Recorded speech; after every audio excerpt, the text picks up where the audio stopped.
ដើម្បីយើងអាចអានអក្សរចិនបានជាដំបូងគឺយើងត្រូវមករៀន pin in ទាំងអស់នេះឲ្យចេះចាំ start ជាមុនសិន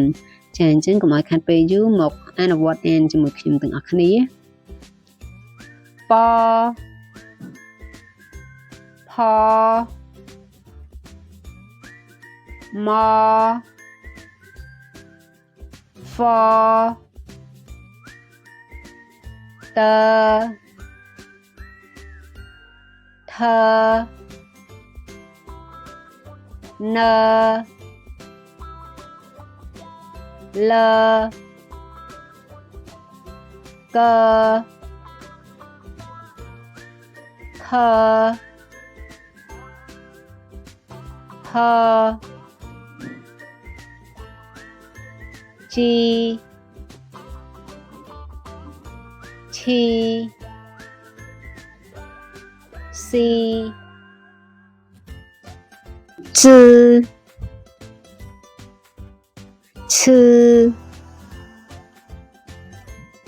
សឺឬឲ្យយឺជឺ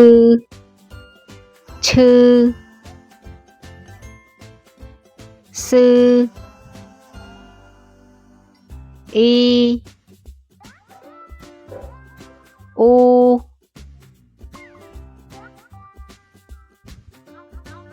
ចាឥឡូវយើងមកអនុវត្តអានសារឡើងវិញម្ដងទៀតទាំងអស់គ្នា